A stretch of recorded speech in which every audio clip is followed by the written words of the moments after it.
Assalamualaikum warahmatullahi wabarakatuh. Salam sejahtera untuk kita semuanya. Pada training kali ini kita akan diskusi tentang NLP Selling Model. Bertemu dengan saya, Coach Dr. Patisina.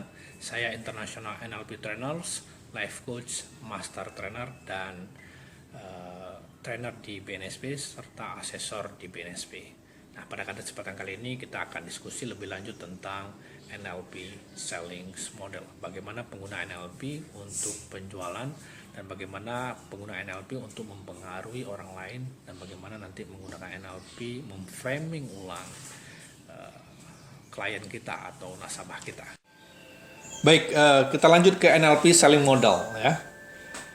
Pada kesempatan hari ini dalam NLP Selling Model kita akan mempelajari teknik tentang NLP ya, beberapa teknik NLP yang dipakai untuk penjualan. Nah, dalam pelatihan ini kita akan membahas beberapa teknik ya NLP. Nah, yang pertama adalah kita akan berbicara tentang sejarah NLP ya. NLP ini dibuat oleh Richard Bandler ya, bersama dengan John Grider. Ada orang yang dimodelkannya ya, karena pada tahapan awal ini NLP itu adalah teori awalnya teori modeling. Kenapa? Karena yang dimodel adalah orang-orang sukses di bidangnya. Nah, ada Peirce, ada Virginia Satir, ada George Peterson, ada Milton Erickson. Nah, asumsi yang dibangun adalah kenapa ada orang sukses, kenapa tidak sukses. Nah, bagaimana orang sukses ini berpikir, berperilaku, bertindak, dan apa kebiasaan yang mereka bangun sehingga mereka sukses. Maka orang-orang ini yang diteliti sehingga diambil sebuah kesimpulan secara singkat adalah mereka yang sukses itu memiliki pola perilaku yang sama, kebiasaan yang sama, pribadi yang sama, cara berpikir yang sama sehingga mereka sukses. Yang kedua adalah kita akan berbicara tentang NLP model ya. Apa itu NLP model? NLP model secara prinsip adalah bagaimana kita melihat dunia eksternal kita tangkap dengan panca indera kita, masuk ke dalam peta map kita. Di dalam peta map kita itu ada proses komunikasi, ada delation, distorsi, dan generalisasi, ada mental model, ada motivasi, ada belief, ada values, ada memori, pengalaman-pengalaman masa lalu. Ya, dikomunikasikan ke dalam peta model kita, selanjutnya adalah baru masuk ke program kita atau behavior kita. Nah, namun perilaku kita ini akan dipengaruhi oleh namanya state. State di NLP itu adalah state. Di kita biasa itu adalah mood atau emosi. Nah, ternyata perilaku kita ini sangat dipengaruhi oleh emosi kita pada saat itu. Nah, dalam penjualan nantinya adalah bagaimana kita men-state emosi kita tetap stabil. Misalnya ketika kita ditolak oleh pelanggan kita, bagaimana state kita tetap senyum bahagia saja ya. Ya, ini penting sekali. Kenapa? Karena ketika kita marah, maka perilaku kita akan berbeda. Padahal kita akan mencari pelanggan atau menjual sebuah produk kepada pelanggan kita. Namun ketika kita emosi menjual produk bagaimana? Nah, ini adalah state. Nah, nanti di NLP adalah bagaimana state ini supaya tetap stabil ya. Ya, contoh misalnya di sini adalah state itu dipengaruhi oleh dua. Yang pertama adalah internal representasi, yang kedua adalah fisiologi. Lebih lanjut nanti akan saya jelaskan bagaimana internal representasi itu mempengaruhi state atau emosi. Yang kedua adalah bagaimana fisiologi mempengaruhi state. Nah, bagaimana supaya state kita tetap bahagia, state kita supaya tetap gembira, state kita adalah senyum dan sebagainya. Supaya apa? Supaya ketika kita menghadapi pelanggan kita atau klien kita tetap bahagia. Oke? Nah, di sini penting sekali NLP dipelajari.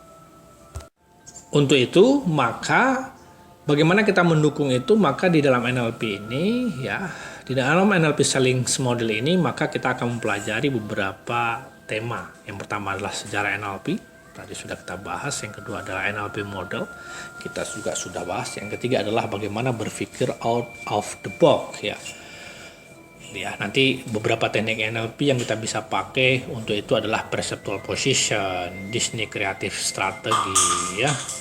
Terus bagaimana menanamkan identitas seorang sales profesional. Di sini kita akan mempelajari tentang new behavior generator ya, bagaimana menanamkan behavior atau perilaku baru. Yang kedua adalah Swiss patterns ya.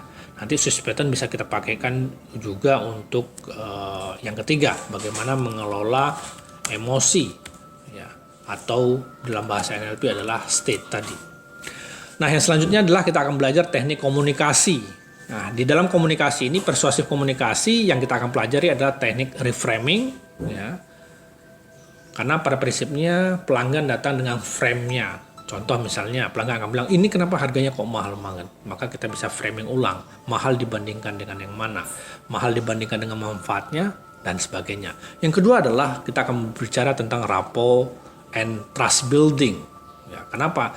Karena di sini nanti kita akan mempelajari tentang bagaimana membangun kenyamanan dengan klien kita. Kalau klien sudah nyaman, maka emosi yang bermain, pola pikirnya tidak akan bermain. Nah, kalau emosi sudah bermain, maka orang tidak berpikir lebih lanjut lagi untuk membeli produk kita.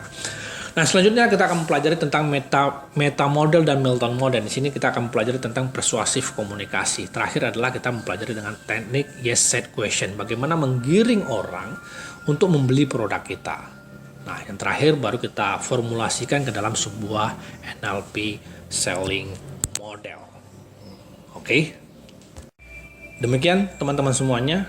Mudah-mudahan dalam video singkat ini memberikan informasi apa yang akan kita pelajari di dalam NLP selling model. Kedepannya teman-teman bisa mengikuti training-training online saya, ya, bersama saya Coach Dr. Patisina, bagaimana kita mengimplementasikan, ya, teknik-teknik tadi ke dalam dunia selling. Baik, terima kasih. Assalamualaikum warahmatullahi wabarakatuh. Salam sejahtera untuk kita semuanya, salam bahagia dan salam waras untuk kita semuanya.